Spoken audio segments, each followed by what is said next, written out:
I'm Jennifer Piggin. I'm the District Vice Principal for Language and Culture for Indigenous education, and yeah, just really excited to share the progress we have on our Dakelh curriculum. And you mentioned earlier the renaming of that road going to be Dakelh T, and we're all used to Shas T, so we're talking about a road. This is we've come to the point where we've spent quite a lot of work, and I know the document that you have in front of you has a lot of information. So if you're not familiar with curriculum, it might look like a lot. We've tried to pare it down and simplify it as much as we can for teachers to one page, double-sided for each grade. So basically, it all started just over 2 years ago when I got this position. Well, before that, we were doing a lot of the work, but our science teacher, Eric, approached me and asked, what can we do to create a course to learn Dakelh for our distance learning students? And so it kind of evolved from there. We had another teacher, Andrew McFadden, who's a language teacher at PGSS, and I worked with him quite a bit. He's a very strong advocate for Indigenous languages. And he's part of the provincial languages, I don't know, modern languages. He does teach a number of different languages, but he had his hands on a template for a language curriculum that he was able to sneak over to us in advance of it being released. And by the time it was released on the ministry's website, we'd already started a committee and started working towards doing an Indigenous language of Dakelh. And the ministry is currently working on another template for Indigenous languages, but in the meantime, people can still use the current languages template. So we got together with our nations, with the School District 91, so Machaco Lakes, and School District 28 from Quesnel, and started kind of brainstorming how we could possibly do this, knowing that there's a lot of different dialects across the nations in the different territories. We needed to come up with, when we met with the ministry, we met amongst ourselves, we came up with a game plan to start working on using the template. The ministry said we can make it look however we want. We just need to make sure there's big ideas, the core competencies or curricular competencies, and the content. And so we stuck with the regular format, but we blended it with our, and you've probably seen, I brought it just in case, the Dakelh lifelong learning model. So there's this guy here, the poster that has those really important things about protocol, land experiential learning, and language. So we use those as categories for big ideas to show how we can implement the Dakelh holistic lifelong learning model into the curriculum. The poster itself was developed initially with a group of Dakelh elders and community members in 2013. So it's been around for a while, it's been revisioned, and now it's being integrated into the curriculum. And so in the language curriculum, we also integrated those seasonal rounds, which are really important. So seasonal rounds, again, as I'm going to explain in the curriculum resource package, isn't necessarily the 4 seasons. It is, there's a time for things to happen, and it's very fluid. So in the poster, you'll notice the edges of those seasons are blurry because there's times between seasons and within seasons, and it's not always the same time.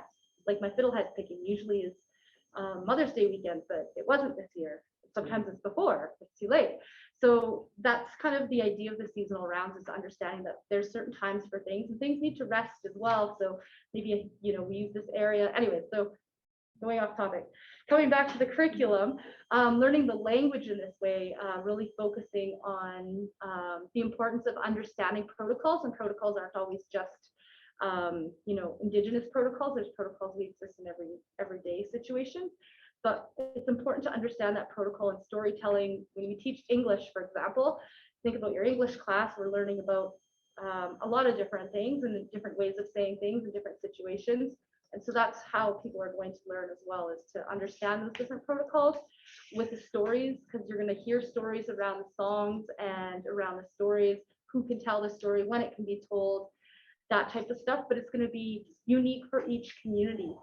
So within the curriculum, it's open-ended sort of topics that each community can bring in their own dialects, their own stories, and their own songs, and their own dances, their own practices, their own cultural protocols, their own cultural celebrations and things like that, because not all Dakelh nations use the bathlats on a regular basis. Some do, some don't.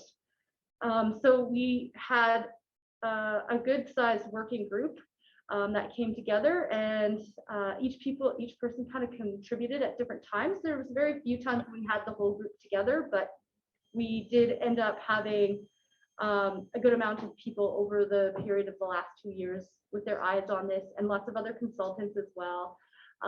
Really appreciate the guidance of our local elders, as well as the elders from School District 28, who Arlene is one of the head language teachers down there that really helped guide a lot of the work and do the work, and our allies and the teachers that helped guide along the way, and of course the ministry who helped fund some of this work. So we had to pay our elders and knowledge holders and the staff from the other districts, School District 28, and our own staff that were staying after hours twice a week to work on the development of this. The ministry gave us a $10,000 grant to do this, and so that's recognized in there. When we submit it, we're going to first submit, well, after our gathering, we're going to gather more feedback on it, but we're going to submit to the board for local approval. And then from there, we submit before April with support of the local nations, as well as our board, as a provincial curriculum, so it can be used anywhere. And one of those, that brings us back to one of our main motivations, is those people that are far away that don't get the opportunity to be with our elders and stuff, and learn from our community. So we have lots of Dakelh speakers or Dakelh members in the Lower Mainland, for example, and they don't have that opportunity. So offering it online, you know, through Sides or another group would be able to start to learn that. So eventually it would be recognized as a course, give them credits towards graduation instead of taking like French or Spanish or German. And so it gives us an option. We only submit to the ministry grade 5 to 12. The early years to grade 4 doesn't need to go through them, but can be used locally and can currently be used. On our Facebook page and our website, we have our poster for the event. The deadline for registration was 4 o'clock today, but of course we'll let anybody register because there's a low amount of people who've registered. And so basically at the gathering on Monday, at the Adad Bio House of Ancestors, we are going to welcome everybody, and then we're going to have table talks on the various topics. So we will have early years to grade 4 at the table, and then another table will have the next group of 5 to 7, I think, and then the next one. So we break it up, as well as the discussion around what are commonly called elaborations, but we're using it more like a glossary of terms. Separated it out so that it made the curriculum not so big, because it was like really thick chunk until we did that separation, because there was a lot of repetition. Looking at some key terms that we want to make sure we define adequately to our communities that people can agree via consensus. And so we'll just kind of rotate at the different tables and talk about those topics and go over them and get feedback. The actual poster and the website has links to the documents that you have in your hands, as well as a link to the previous presentation that we had. What day was that? Sometime in January, I think it was, last year, 2019 or 2020, somewhere around there. We had, right when COVID happened, of course, we had to do our first consultation online. And I think that's pretty much it. So you can comment to those links. So there's QR codes there, but there's also clickable links. So if people want to look at it and give us feedback, they can actually type comments into it if they log in. And it's going to be ongoing feedback. We've been doing one-on-one feedback as well with some people. So hopefully the gathering, we have a good turnout and good discussion. And I think that's about it, unless people have questions. Thank you, Jen. Any questions or comments?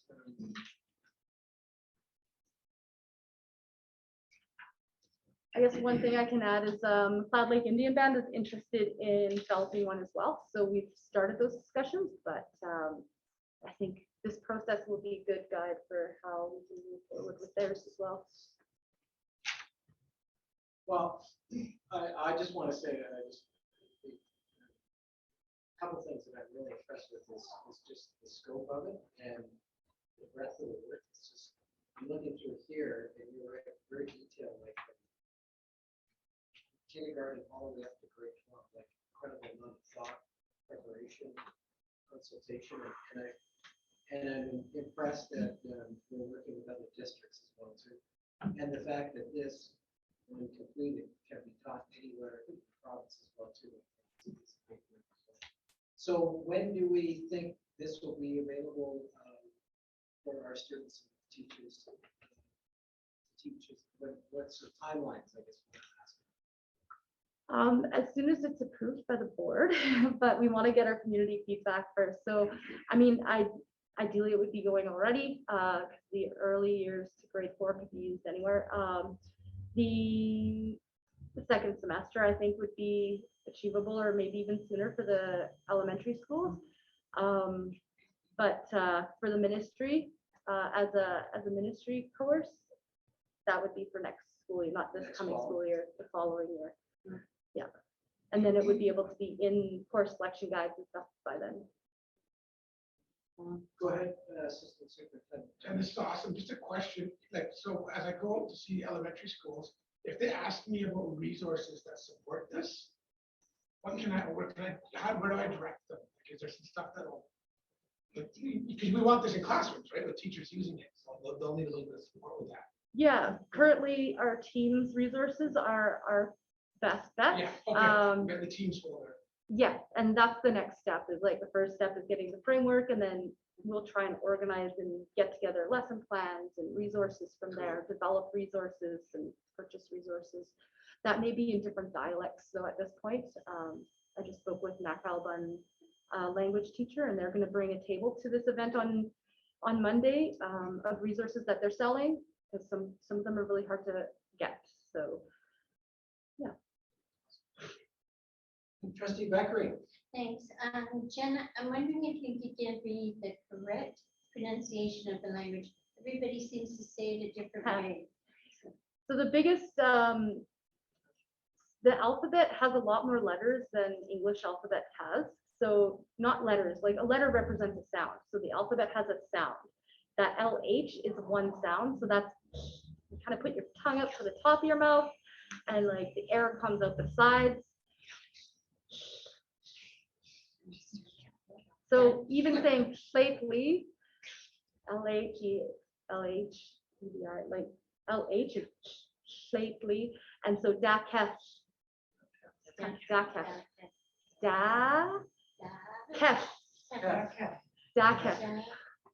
Thank you. yeah, and so safely is the other one that a lot of people say plate lay, and like I've heard it a bunch of different ways, but that's that LH is so just like Dakelh, safely. So safely, it kind of sounds like a K, kind of sounds like an H.